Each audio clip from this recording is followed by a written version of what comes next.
Hello everyone, this is Eman Khurram and I hope you all are doing great and enjoying doing math with me.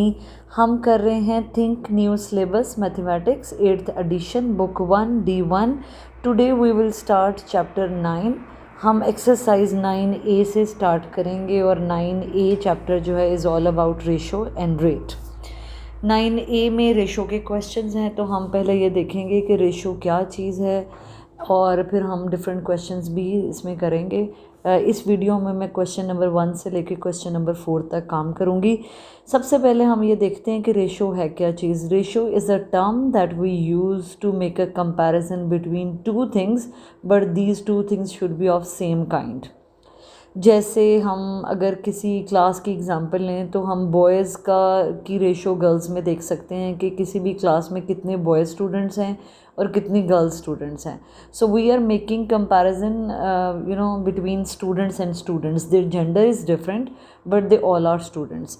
इसी तरह अगर हम real life में देखें तो हम डिफरेंट क्वांटिटीज़ की भी कंपैरिजन करते हैं, लेकिन the important thing is those quantities should be of same kind. दोनों की नेचर सेम होनी चाहिए। जैसे अगर one thing is in powder, I cannot make a comparison of some gram, something which is in grams with something that is in liters. तो जैसे solid का solid के साथ कंपैरिजन, लिक्विड का लिक्विड के साथ कंपैरिजन, कोई चीज़ अगर मैं ग्राम्स में मेजर कर रही हूँ means that is something in powder form और इन सॉलिड फॉर्म, उसको मैं लिक्विड के साथ कंपैरिजन नहीं कर सकती। द नेचर और the kind of the things should B same. So ratio is actually something that we need to make a comparison of two or more things, but the most important thing is those things should be of same kind. अगर जैसे हम अगर distance की example लेते हैं, let me give you an example of distance. कुछ distance है वो हमें किलोमीटर में गिवन है और कोई डिस्टेंस हमें मीटर में गिवन है, कुछ हमें सेंटीमीटर में गिवन है, राइट। तो हमने सब के यूनिट्स को भी सेम कर लेना है ये सब चीज़ें सेम काइंड की, मतलब ये भी डिस्टेंस है, ये भी डिस्टेंस है और ये भी डिस्टेंस है। तो we are making the comparison of three things, they are of same kind, तीनों ही डिस्टेंस हैं but they have different units. तो हम अपने कंपैरिजन को जेन्युइन करने के लिए, हम अपने कंपैरिजन्स को एक्यूरेट करने के लिए we will convert all units in one. या तो सबको किलोमीटर कर दें, या सबको मीटर कर दें, या सबको सेंटीमीटर कर दें। All distances should have the same unit. तो ये हम रेशो में करते हैं जब रेशो के क्वेश्चन सॉल्व करते हैं। एक और बहुत इम्पॉर्टेंट बात जो इन क्वेश्चंस को स्टार्ट करने से पहले बताना ज़रूरी है, रेशो को लिखते कैसे हैं। फ़र्ज़ करें हमने ए रेशो बी लेना है तो हम लिखेंगे ए रेशो, ये रेशो का साइन होता है 2 डॉट्स, ए रेशो बी, हम इस तरह लिखते हैं, this is A ratio B.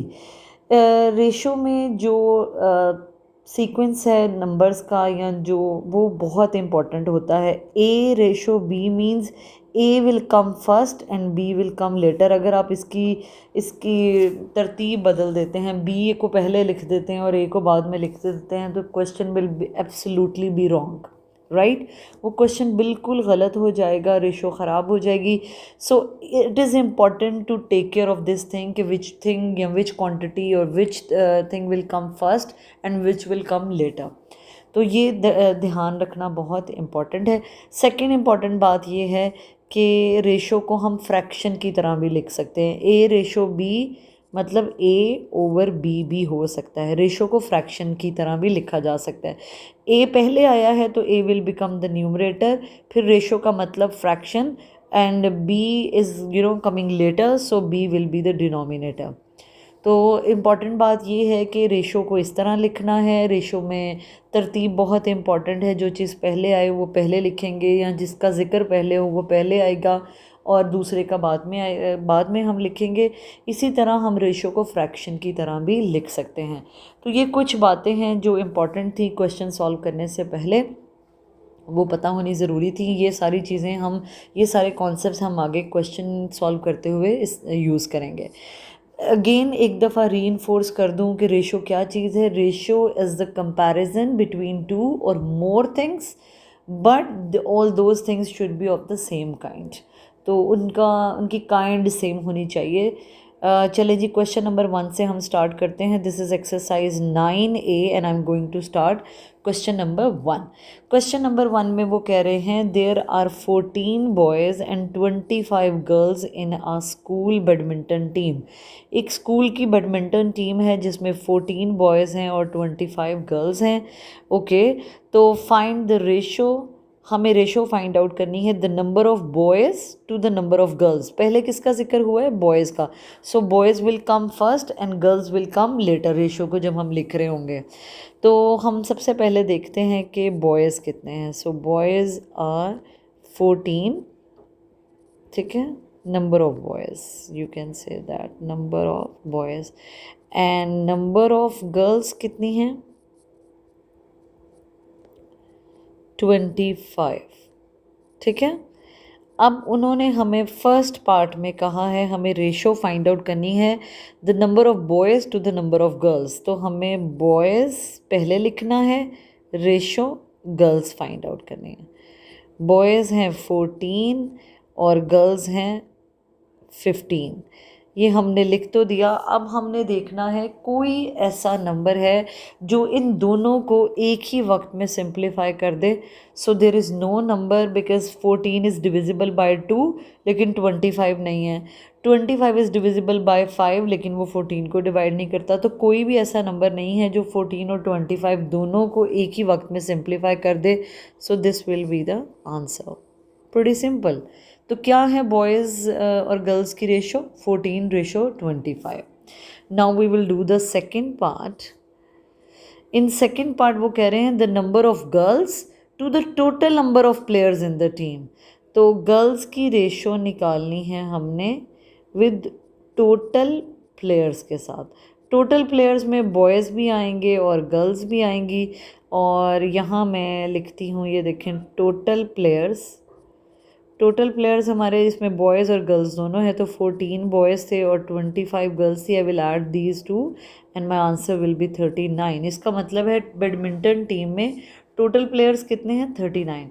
अब इस सेकंड पार्ट में वो हमें कह रहे हैं कि गर्ल्स की रेशो निकाल लें विद टोटल प्लेयर्स. तो गर्ल्स पहले लिखेंगे और टोटल प्लेयर्स बाद में लिखेंगे. गर्ल्स हैं 25 लेकिन अगर टोटल प्लेयर्स देखें तो वो कितने हैं? 39. अब हमने अगेन देखना है कोई नंबर ऐसा है जो इन दोनों को एक ही वक्त में सिंप्लीफाई कर दे. तो हमें सिंप्लीफाइड नंबर्स में रेशो को लिखना होता है. तो ये 5 पर डिविजिबल है, ये नहीं है, ये तो कोई भी नंबर ऐसा नहीं है जो इन दोनों को एक ही वक्त में सिंप्लीफाई करे. So this will be the answer.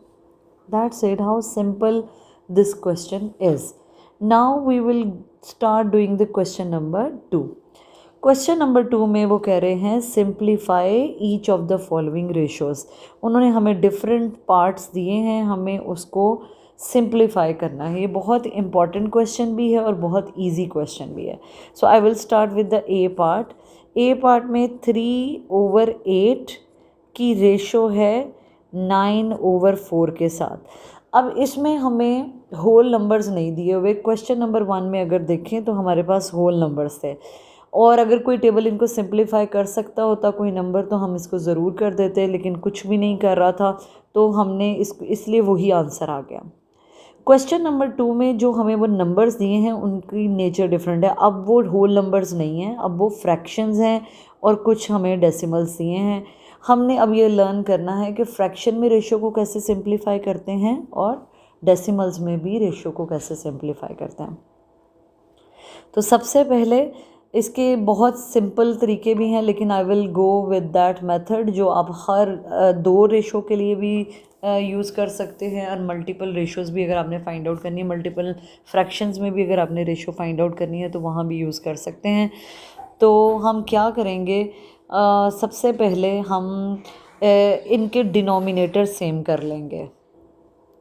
अब हम क्या करेंगे, हम इनके डिनोमिनेटर्स को सेम कर लेते हैं. जैसे अगर इसका डिनोमिनेटर 8 है, इसका डिनोमिनेटर 4 है, तो what we will do, we will start try to make the denominator same. तो ये ऑलरेडी 8 है, इस 4 को 8 बनाने के लिए I will multiply this side 9/4 with 2. तो मैं इस कंप्लीट फ्रैक्शन को ही 2 से मल्टीप्लाई करूँगी.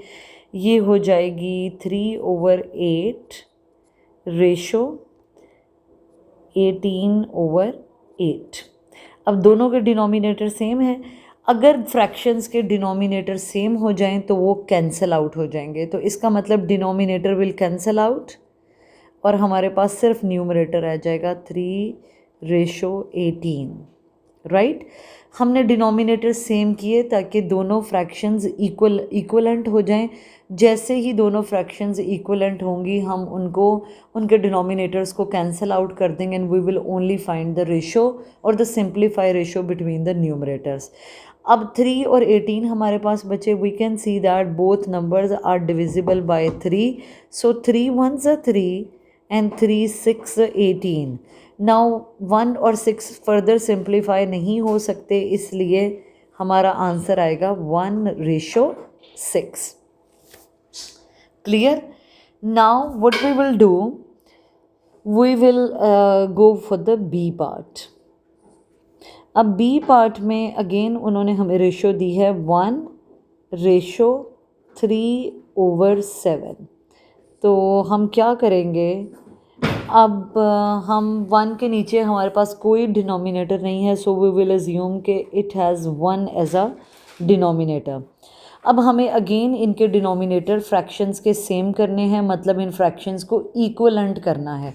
तो इसका ऑलरेडी 7 है डिनोमिनेटर और इसके डिनोमिनेटर को 7 बनाने के लिए I will multiply the complete fraction by 7 और ये ऑलरेडी 7 है.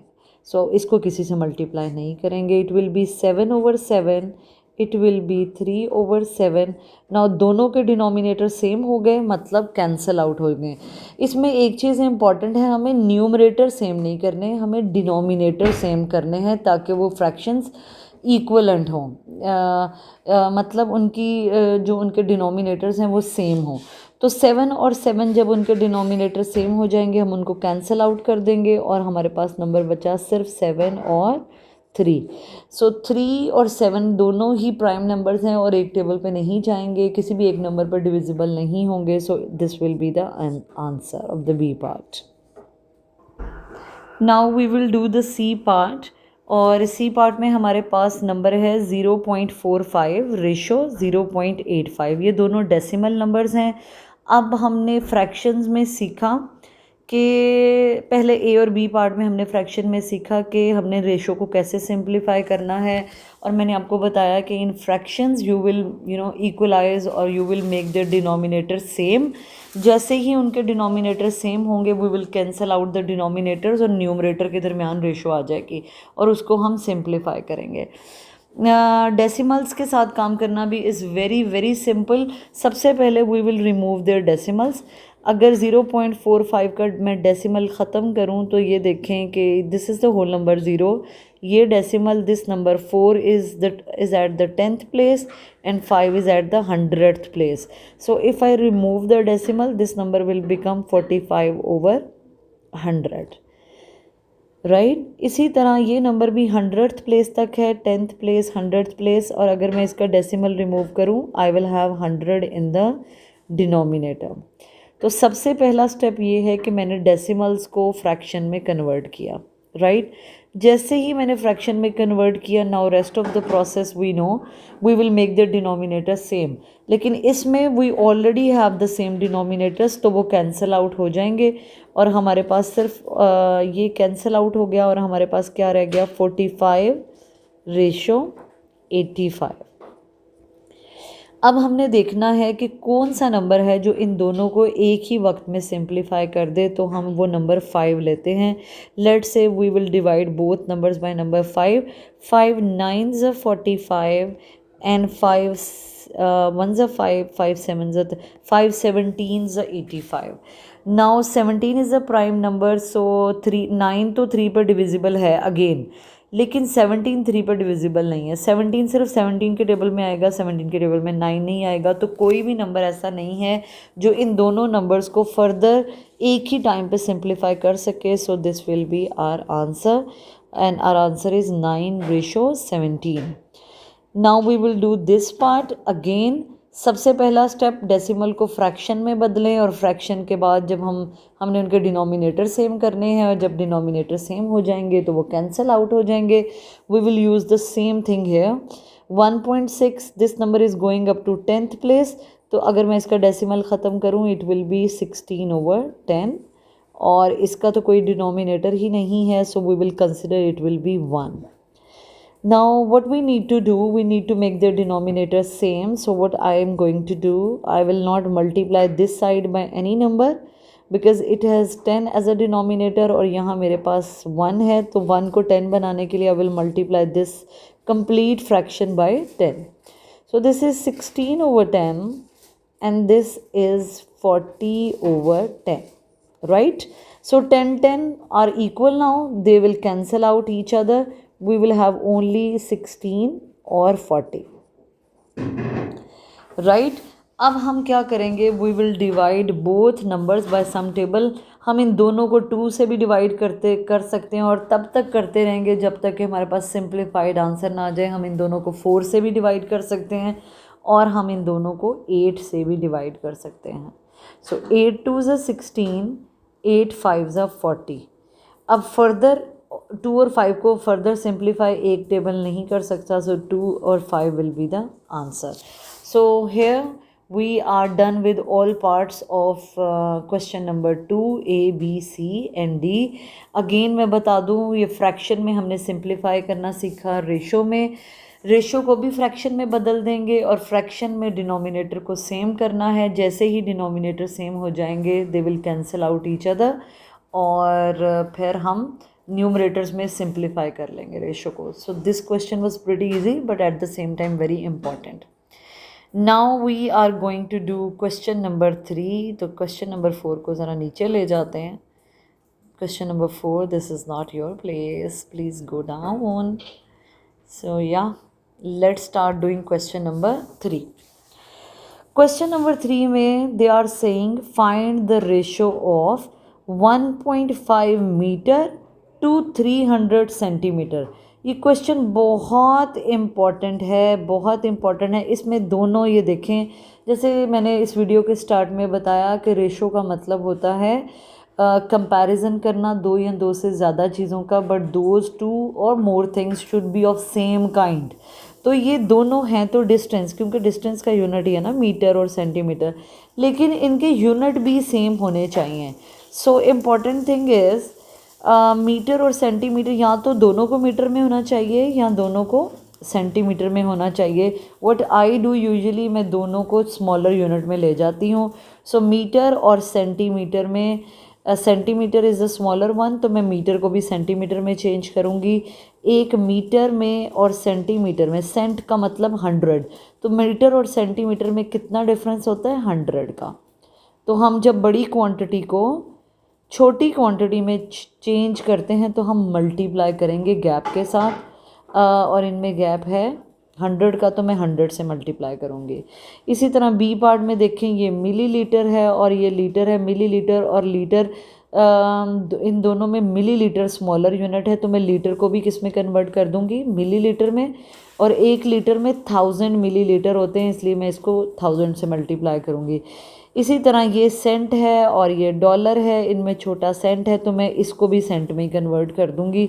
और एक सेंट और डॉलर में 100 का फ़र्क होता है, so I will multiply this side by 100, तो ये ऑटोमेटिकली सेंट में कन्वर्ट हो जाएगा. ये किलोग्राम है और ये ग्राम है, मैं दोनों को ग्राम में कन्वर्ट करूँगी. और किलोग्राम को ग्राम में करने के लिए हमें 1000 से मल्टीप्लाई करना पड़ेगा. किलो मीन्स 1000 टाइम बिगर, तो अगर इसे मैंने छोटा करना है 1000 times, so I will multiply it with 1000. Now we will start question number 3 with the A part.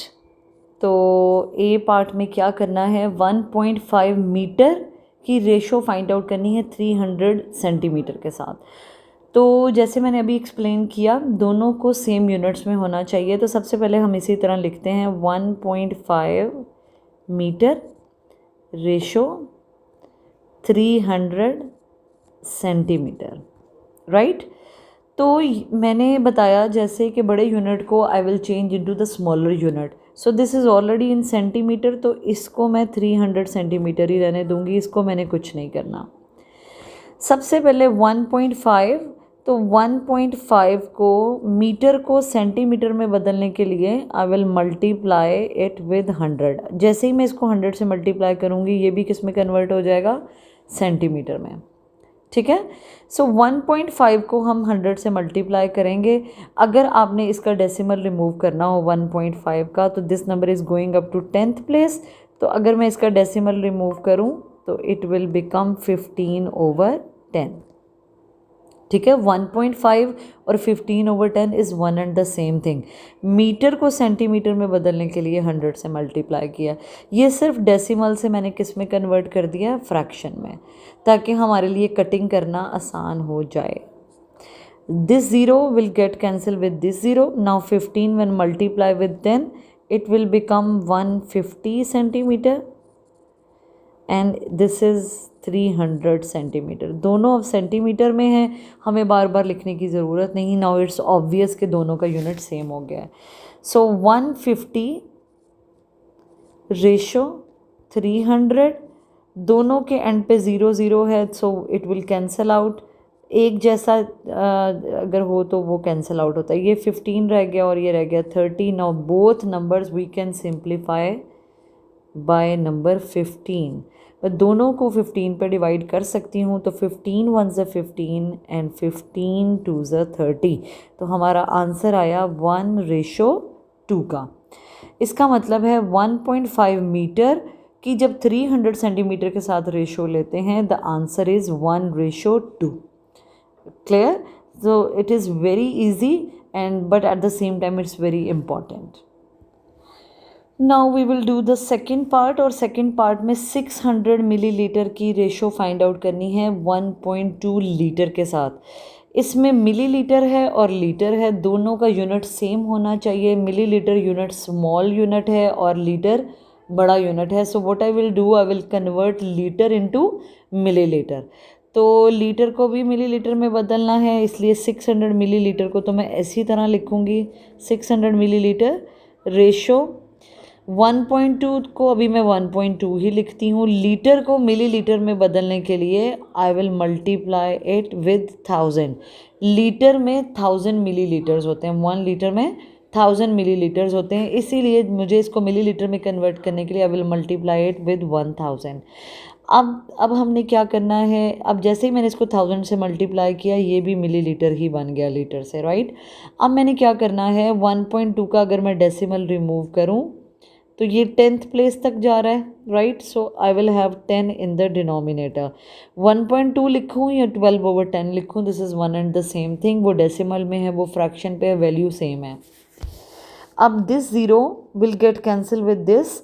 अब हमारे पास सिंपल आ जाएगा, it will B 600 millilitre and it will be when 100 will multiply with 12 it will become 1200 millilitre, right. अब दोनों millilitre में है, इसलिए उसको बार बार लिखने की ज़रूरत नहीं, बिकॉज इट्स ऑब्वियस नाउ कि दोनों quantities now have the same unit.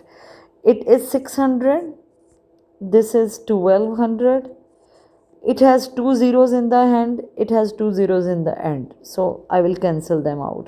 यहाँ आप समझ लें मैंने दोनों को 100 पे सिंप्लीफाई कर लिया, एक ही बात है। 6:12। now both numbers are divisible by 6, so I will have answer 1:6 2 is 12, 1:2। इसका भी आंसर 1:2 आया है। अब सी पार्ट करते हैं, और सी पार्ट में हमारे पास पार्ट है 50 सेंट रेशो 1.25 डॉलर, राइट। अब इन दोनों का दोनों की हमने रेशो फाइंड आउट करनी है। सो इसमें ये सेंट में है, ये डॉलर में है, so we will change the dollar sign into cent. हम स्मॉलर यूनिट में ले जाएंगे और $1 के अंदर 100 सेंट होते हैं, so I will multiply this side by 100। तो इसको मैं 50 सेंट ही लिखूँगी अभी, राइट। एंड $1.25 हैं और इसको डॉलर को सेंट में कन्वर्ट करने के लिए I will multiply this side by 100।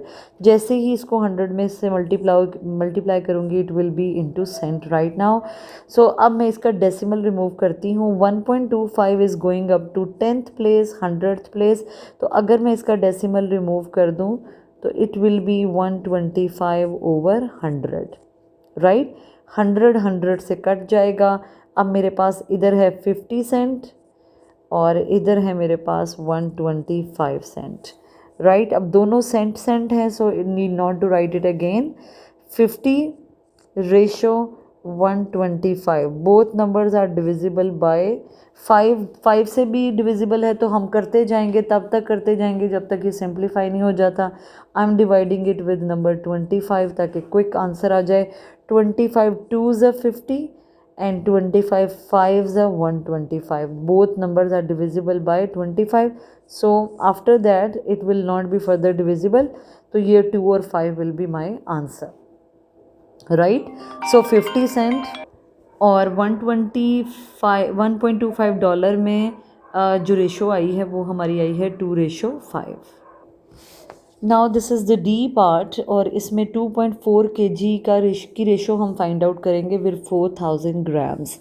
So this is already in grams और किलोग्राम को हमें ग्राम में कन्वर्ट करना है क्योंकि दोनों के यूनिट को सेम होना चाहिए और ग्राम छोटा यूनिट है और मैं किलोग्राम को भी ग्राम में कन्वर्ट कर देती हूँ। सो 2.4 विल बी 2.4 और किलोग्राम को ग्राम में कन्वर्ट करने के लिए I will multiply it with 1000। जैसे ही इसको 1000 से मल्टीप्लाई करूँगी it will be in grams now और ये तो ऑलरेडी ग्राम्स में है 4000 ग्राम्स, राइट। तो 2.4 इज़ अ डेसिमल। इसको देखती हूँ ये 10th प्लेस तक है और इसका अगर मैंने डेसिमल ख़त्म करना हो तो it will B 24/10। This 0 will cancel this. So 24 when multiply with 100 it will be 2400 grams. Ratio 4000 grams. Now दोनों ही ग्राम्स में है so we need not to write it again and again. इस नंबर के and पे अगर देखूँ तो 3 zeros हैं और इसके एंड पे 2 zeros हैं तो 2 zeros can cancel out these 2 zeros, right? So it will be 24 and it will be 40. Again these two numbers are divisible by number 8। 2 पे भी कर सकते हैं, 4 से भी कर सकते हैं, लेकिन हम फिर तब तक डिवाइड करते रहेंगे जब तक कि ये डिवाइड होता रहेगा। तो मैं इसको 8 पे डिवाइड कर रही हूँ। 8 3s are 24 and 8 5s are 40। 3 और 5 फर्दर डिविजिबल नहीं है किसी एक नंबर पे, so 3:5 will be the answer of this part. इसके साथ ही हमारा क्वेश्चन नंबर कौन सा, क्वेश्चन नंबर 3 कंप्लीट हुआ। Now we will see what we need to do in question number 4।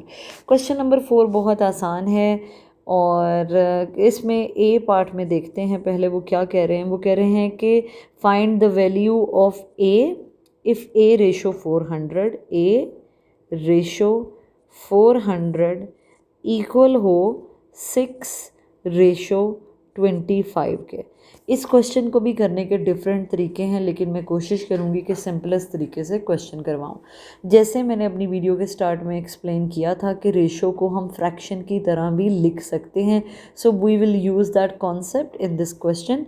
A ratio 400 we can write it A/400 as A is A पहले है so I am keeping this A in numerator और 400 बाद में आया है so I will keep 400 in the denominator. A/400 equal to 6/25। So what I need to find out, I need to find the value of A. मुझे ए find out करना है। हमने equations वाले चैप्टर में ये लर्न किया है, जो चीज़ इधर डिवाइड इक्वल के ऑपोजिट साइड पे जाके it will go up and multiply. So 6/25 is already there. 400 यहाँ नीचे है, वहाँ ये जाके ऊपर होगा और मल्टीप्लाई होगा 6 के साथ, राइट। अब मैं इसकी कटिंग करती हूँ जो भी बेसिक नंबर है। सो 25 1s are 25 and 25 16s are 400. So 16 6 are 96. So our answer is A की वैल्यू हमारी कितनी है 96. This is what we need to find out. So A part is pretty easy. मैंने सबसे पहले क्या किया, रेशो को आई कन्वर्ट इनटू फ्रैक्शन एंड जैसे ही फ्रैक्शन में कन्वर्ट किया दरमियान में इक्वल का साइन है, तो इक्वेशंस में हमने लर्न किया जो चीज़ इधर डिवाइड उधर जाके मल्टीप्लाई, जो इधर मल्टीप्लाई उधर जाके divide. I use this way of solving the question. तो इसी तरह फिर मैंने ए की वैल्यू फाइंड आउट कर ली. Now I will go for the part B. Part B में वो कह रहे हैं given that 4 square ratio 3 square. So I will write the question first. 4 square ratio 3 square equal है किसके, 8 रेशो 3b के.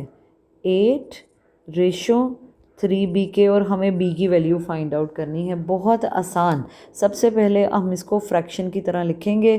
तो 4 स्क्वायर ओवर 3 स्क्वायर इक्वल कर देते हैं 8 ओवर 3b के. राइट. 4 का स्क्वायर होता है 16 और 3 का स्क्वायर होता है 9 और ये 8 ओवर 3b. हमें फाइंड आउट करनी है b की वैल्यू. तो जैसे हमें पता है इक्वेशंस में जो चीज़ इधर डिवाइड उधर जाके multiply, so 3b will go up and multiply with 16. सो 16 को मल्टीप्लाई करेंगे 3b के साथ. इसी तरह 9 will go up and multiply with 8. So 9 is going up and multiplying with 8. 16 3s are 48. B is equal to 9 8s are 72. अब मुझे B की value find out करनी है, तो I need B only on this side. 48 इधर multiply उधर जाके divide. Right. अब मैं कटिंग करूँगी simple. So I will cut these two numbers by number 12. सो अगर मैं 12 से कटिंग करूँ तो 12 6 72 and 12 4s are 48. Again I can cut these two numbers by number 2. तो 2 3s are 6 and 2 2s are 4. So B value will be 3 over 2. अगर मैं answer decimal में दूँ तो बी की वैल्यू आ जाएगी 1.5. So this is my answer. B value is 1.5. इसी तरह we are done with question number 1, 2, 3 and 4. All parts of these question. Hopefully you like the video and get the concept. Thank you so much for watching the video, but don't forget to like, subscribe and comment. Please. Solve with Aman.